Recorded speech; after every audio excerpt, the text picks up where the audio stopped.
Yung init ng panahon, yan po ay may benepisyo. Ano? May kasabihan kami sa Europe, di baling pawisan, huwag ka lang lamigin. At dito ay talagang mainit, hindi lang panahon, pati pananampalataya ng mga Kristiyano. Amen. Amen. Ayan. Buti, ganyan lang ang init natin mga kapatid. Pero sa impyerno, mas mainit doon. Pero hindi tayo taga doon. Amen. Tagalangit tayo. Amen. Amen. Hallelujah. Kaya, nice kung tayo maghanda ng ating puso at kaisipan sa salita ng Panginoon na gusto kong ibahagi sa inyo.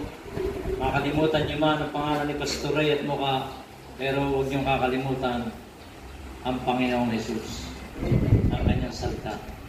Lumako po tayo sa aklat ni Juan, Kapitulo 5.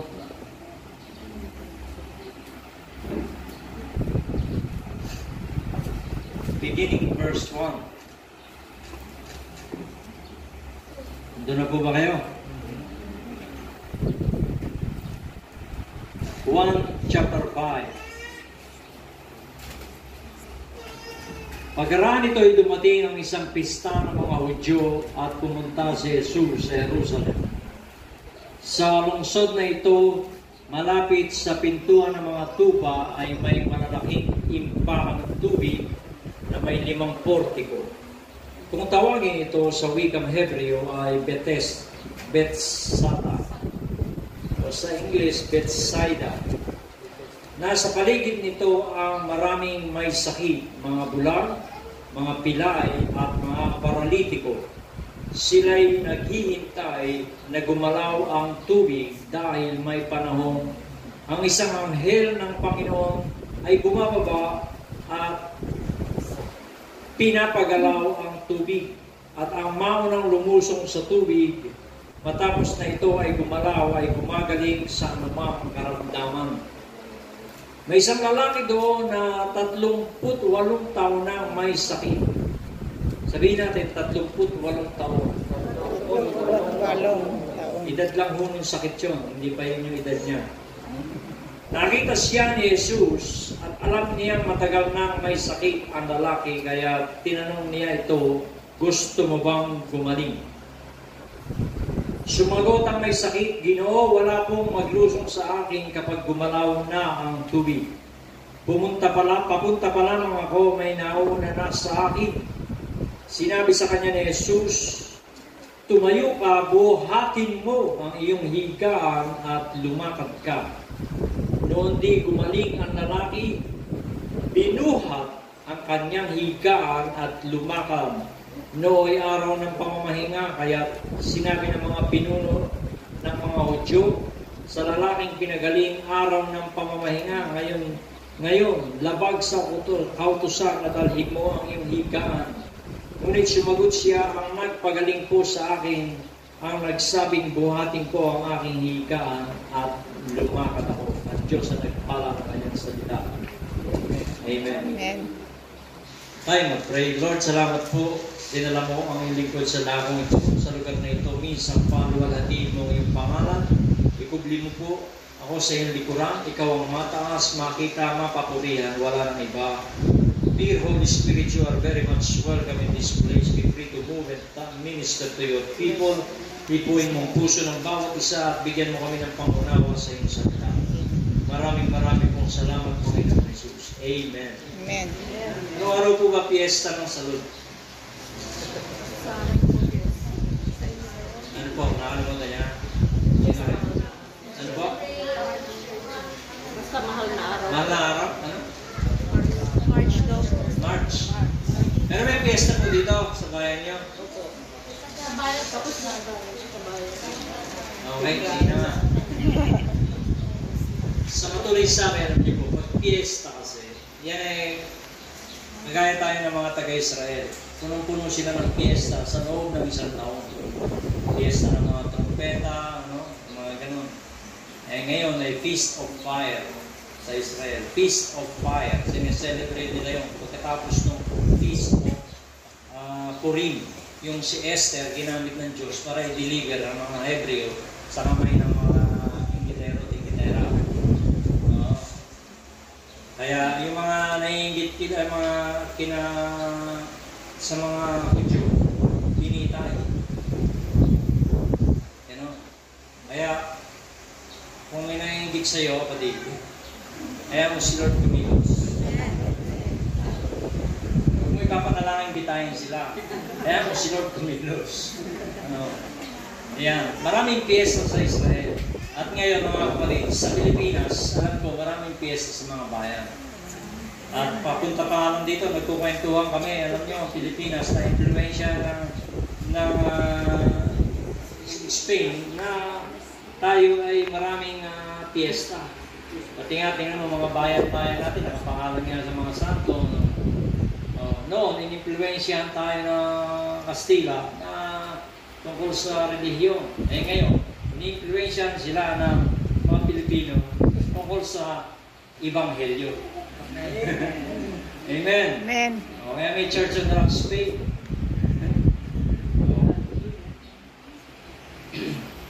Ang piyesta doon sa Jerusalem, sineselebrate. Kaya sabi doon ay dumating ang isang pista ng mga Hudyo. Hindi po ba pag piyesta, masaya, umuusok ang mga kusina? Hindi po ba nalalabas yung mga special nating kubyertos at mga pinggan? Na kung Pasko lang, pista na nalalabas.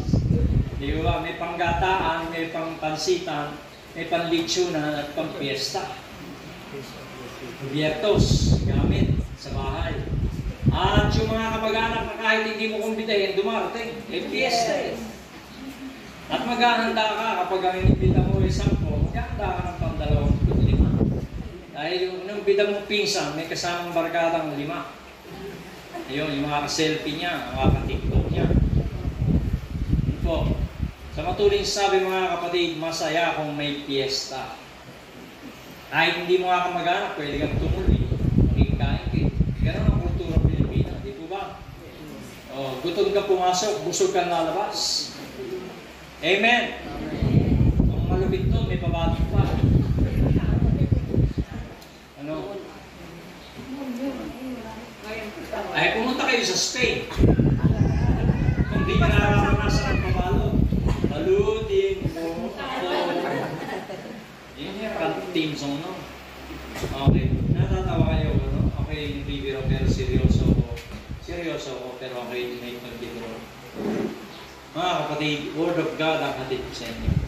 Si Jesus nagpunta sa araw ng pista ng mga Hudyo sa Jerusalem. At doon daw ay mayroong palengke ng mga tupa. Kasi sa temple, may mga nagtitinda ng tupa para ihandog doon sa templo.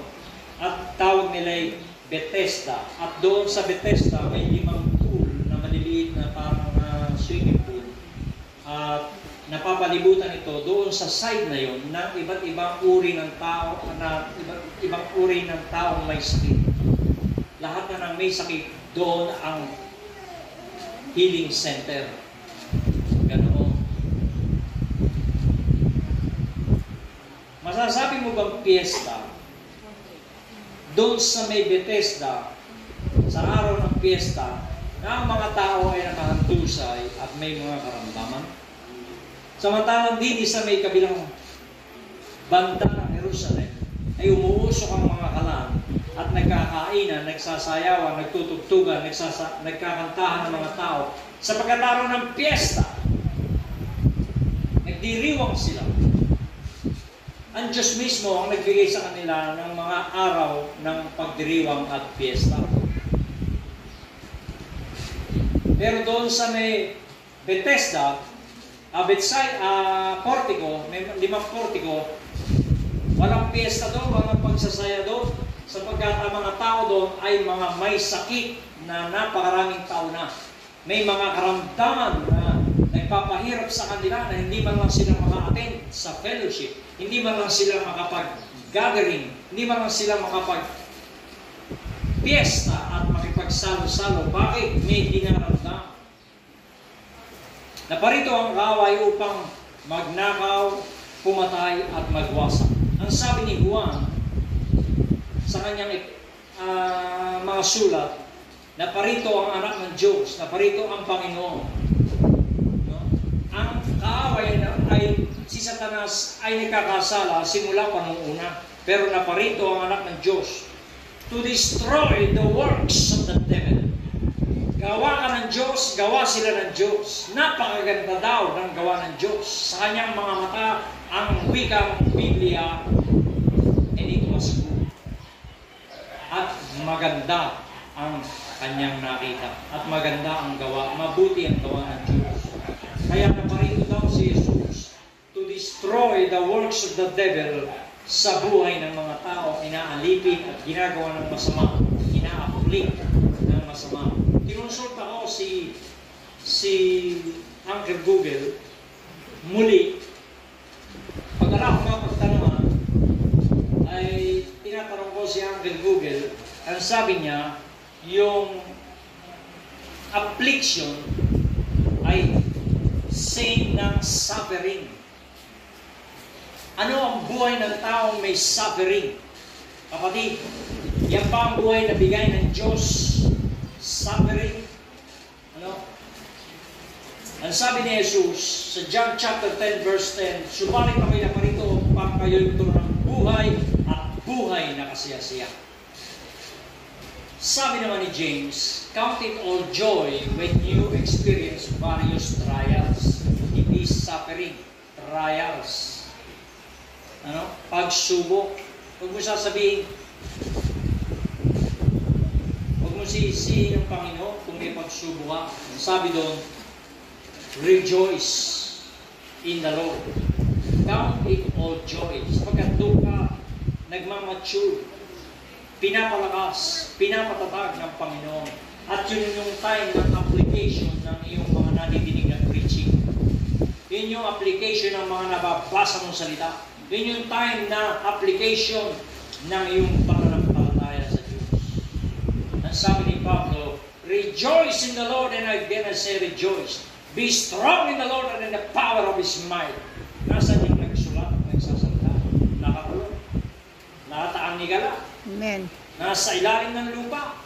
Pero mga kapatid, ang sabi ni Pablo, kaya ko ang lahat dahil kay Kristo na nagpapalakas sa akin. Amen. Nandiyan ba kayo? Amen. Sabi mo sa katabi mo, hindi pa ako gutom. Wala ako gutom. Naglakad ang Panginoon sa araw ng kapistahan. Gumawi-gawi siya, hindi doon sa mga handaan. Gumawi siya doon sa mga alang handa. Doon sa mga may sakit, sa may mga iba't ibang uri ng karamdaman.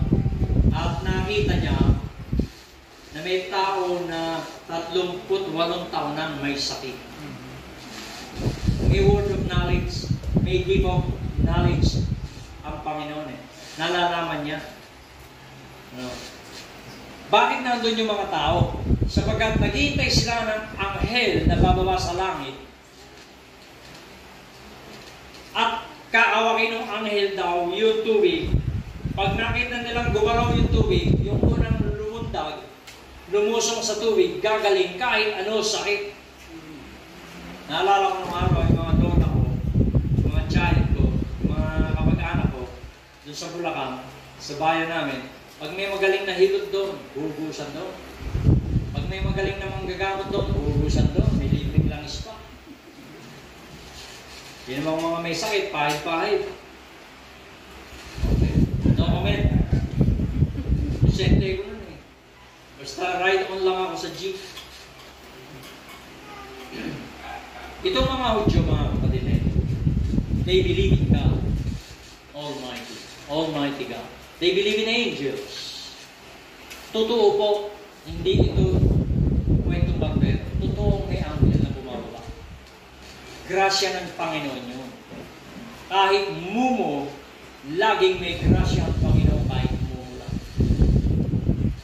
Totoong may anghel na bumababa upang kawakin ang tubig at ang unang lumusong ay ano sa kanya, gagaling siya, may himala.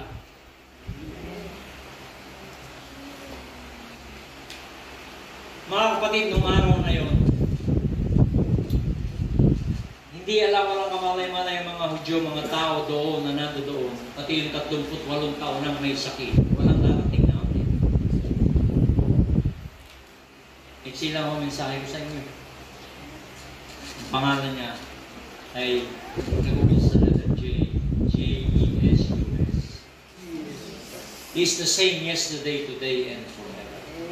At walang tigil sa paggawa. Walang tigil sa pagmiminister ng Panginoon. Hindi humihinto sa paggawa ang Panginoon at iniisip niya, natutulog ka pa ako, ano, makakabuti sa'yo. Amen. Huwag niyo panghiwa, panghinayangan na pumupunta kayo sa fellowship. Alam ni Lord yun. Alam ni Lord, sapagkat kung merong pagpunta dito kahit mainit, in-announce na alas 10 ka pupunta. Mga kapatid, natataas mo puso ng Diyos na kahit mainit.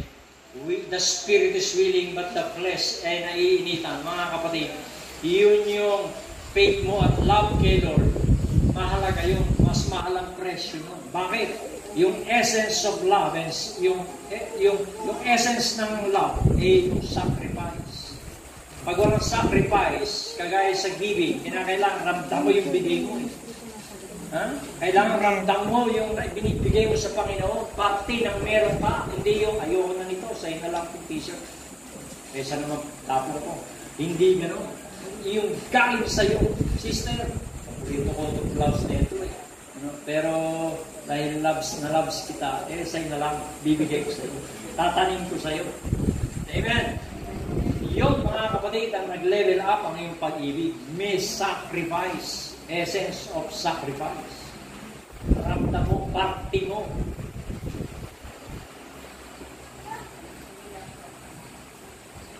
Walang anghel na darating ng araw na yun, hindi nila alam. Hindi darating si Saint Michael, hindi darating si San Rafael, hindi darating si San Gabriel, na anghel. Walang anghel na darating at para kawagin ng tubig, walang gagalaw na tubig. Wala. Zero. Sorry na lang sa kanila. Walang darating na anghel ng araw na yun. Walang himala sa tubig. Bakit mga kapatid? Here's the good news. Because the one who used to send angels from heaven, the one who used to send angels from the throne of God is the one walking with them. Yung nagpapadala ng anghel, mga kapatid, siya mismo ang bumaba at bumisita doon. Hindi upang kawakin ng tubig, mga kapatid. Sa salita lamang ng Panginoon, mga kapatid. Lalayas ang demonyo. Sa salita lamang ng Panginoon, sa presensya lamang ng Panginoon, at sa kanyang mga matang nag-aalam sa pag-ibig, at sa kanyang mga yapak, na kapag lumalakad siya, yumayanig ang daigdig. Yumayanig ang lupa. Pag bumababa ang presensya ng Panginoon, kapag lumalakad ang Panginoon, lumalay sa mga demonyo, 7 ways in terror. Bumaba ang Panginoon na nagpapadala ng mga anghel. At hindi alam ng tao na yun, 38 taon na may sakit, naghihintay ng paggawa ng tubig, hindi nga makabangon sa stretcher, kaya ang tanong ng Panginoon sa kanya, gusto mo bang gumaling? Sa isang nakakaintindi, na hirap ka na, ay may natrangkaso na ng 2 linggo. Kayo ba'y inubong na ng 3 linggo? Kayo ba'y natrangkaso na ng 1 linggo? Amen din. Di ba? Kailangan mo pa rin ng araw at oras para makabalik dun sa lakas mo. No? Ano itsura ng taong natrangkaso ng 2 linggo? Kaya, mahina. Nakumpain ka ng 1 buwan, o sila ng 1 buwan. Paglabas nun, hindi pa rin siya ganun kalakas. Di ba? O may nadinig ka, sinabihan ng doktor, kaya pakain niya na huwag ka, lahat ang gusto kainin. Ano ibig sabihin nun? Marapit na siya sa kalwalhatian, di ba? Pakain niya na lahat ang gusto na kainin. Ibig sabihin nun, dapat na sila magkita ni St. Peter. Pero mga kapatid, sa Kristiyano, Pag sinabi ng doktor na ipakain na ang lahat ng gustong kainin, matuwa ka. Dahil sa Bible, mga kapatid, ang sabi ng Bible sa mga latay ni Jesus, magaling ka na. Amen. Kaya pwede mo lang kainin, sister, brother, ang lahat ng kakanin dyan, sapin-sapin, bibingka, putong-puti, kutsinta. Baba meron sa Pangasinan. Ningning. Tubig. Hallelujah. Daing, tuyo. Tapos, merienda mo, limang balot. Sa sugot at chicharon, mga kapatid. Alam ko na sakit mo sa susunod. High blood ka. Sabi ni Pastor kainin na lahat ng gustong kainin. Masunod ka naman masyado. Discipline pa rin. May espiritu ng disiplina ng Kristiyano. Kaya, ang tanong ni Jesus, gusto mo bang gumaling? Parang insulto yun. Pero hindi. Gusto mo bang gumaling? Ang sagot ng tao malayo, wala akong maglusong sa akin. Sa Pilipino, may ibig sabihin nyo nasa likod. Kami yung mga Bulakenyo ay matalinaga kami magsalita. Walang engkanto, no? Matalinaga. Ibig sabihin, may sasabihin ako pero iba ang pakahulugan ko nasa likod ng message. Sabi ng lalaki, wala akong maglusong sa akin sa tubig. Ang ibig sabihin nun, may masama ang loob siya. Ang connotation doon, who cares? Wala akong maglusong sa akin. Wala namang nakikipagkapwa-tao sa akin. Walang tumutulong sa akin, Panginoon. O kung sino ka man.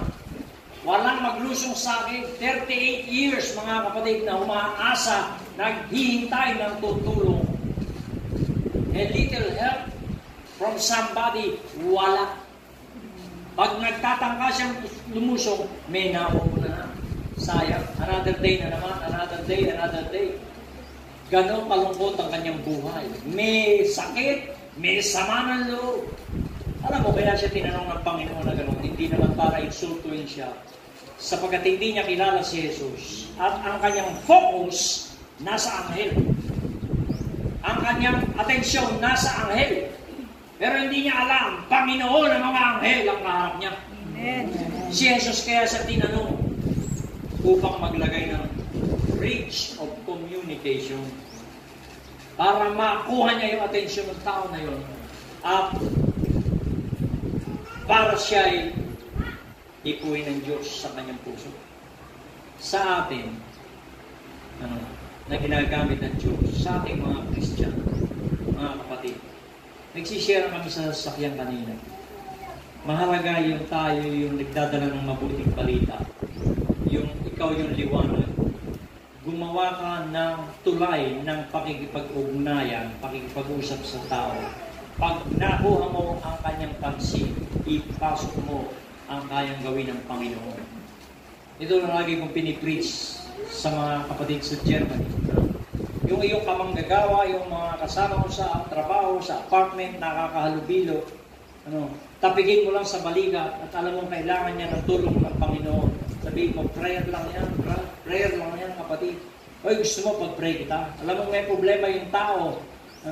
Alam mo may kaaway yung tao, mga kapatid. Introduce mo ang kaharian ng Diyos, ang kabutihan ng Diyos at magagawa ng Diyos. Ito ang panahon na ikaw at ako, tayong lahat, magsasalita ng lingwahe ng langit. Amen. Ang lingwahe ng langit, yung kayang gawin ng Panginoon sapagkat ang Panginoon lang pila sa kaharian ng Diyos. Amen? Hallelujah. Kaya hindi anghel ang bababa, mga kapatid. Nandito ka na. Nandito ka na. Building bridge of communication. Gusto mo bang gumaling? Siyempre naman, sasabihin ng dinalaw mo, gusto mo, pagpe-pray kita, yun na yun. Hello? Hi. Huwag mo nang tawagin si Pastora, malayo. May ginagawa, busy. Mayroon doon si Michera. Huwag mo nang tawagin si Pastor, may ginagawa, busy. Mga kapatid, si Lord, tawagin mo. Ipag-pray mo yung tao. kasambahay mo, kapamilya mo, kaibigan mo, kapitbahay mo. Sabihin mo, gusto mo, pag-pray kita. Ayan. Pwede ba ipag-pray kita? Hello? Ha?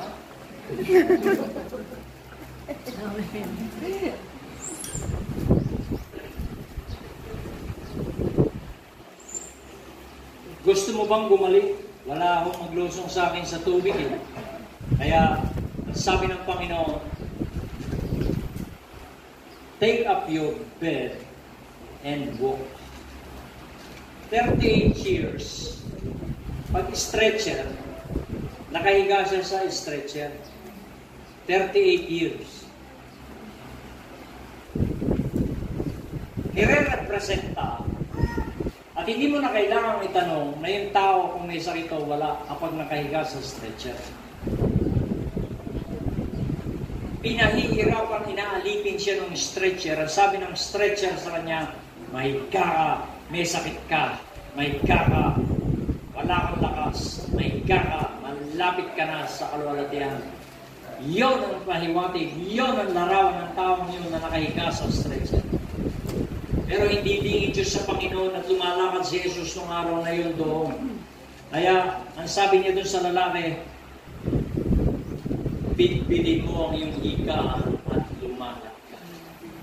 Iyon ang gawa ng Diyos. For 38 years.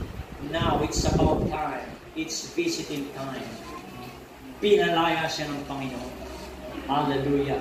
Yung nagdadala sa iyo na problema, ilang taon na ba yan?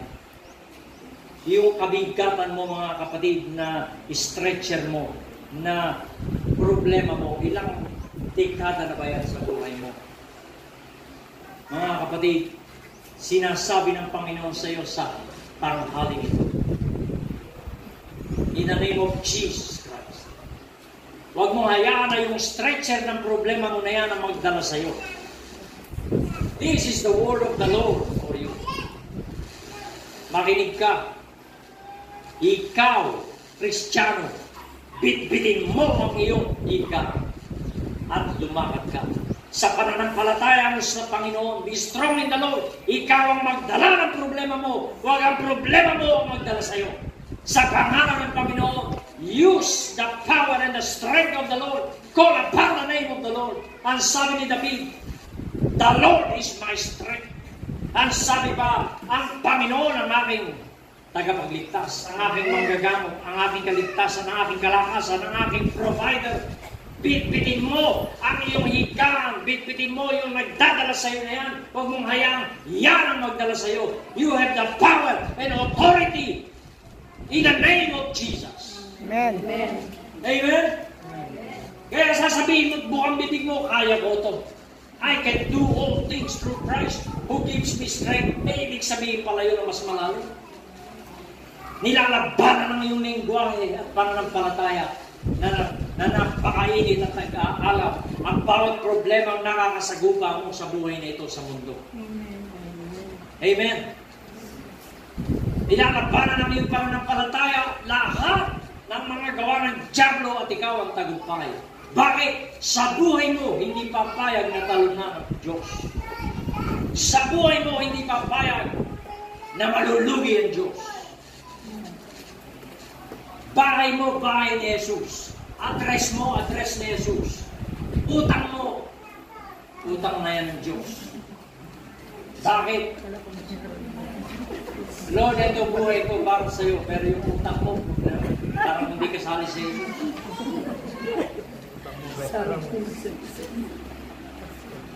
Pero nag-o-offering ka, nagtatides ka, mga kapatid, pwede ba isali mo si Lord sa problema mo? Bakit? Eh, Diyos siya sa lahat ng area ng buhay mo. Para makapagpatutuo ka next Sunday dito, o Sabado. Hello? Nasabihin ng kapitbahay mo, ang laki-laki ng problema ng kapitbahay mo, nag-hallelujah pa, magluluto. Bakit nga? Bakit nga? Hindi niya alam, may ginagawa ang Diyos sa buhay mo. Amen? Malakpakan natin ang Panginoon.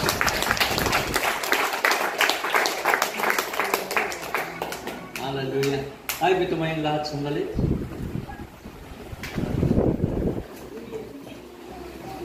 O, sige po. Pagpe-pray namin kayo na nagkaibigan, Pastor Conrad. Lahat po ng lahat ng may karamdaman, may sakit, lumapit po kayong mabilis sa harap. Natawag ko si Pastor Gina. Ano?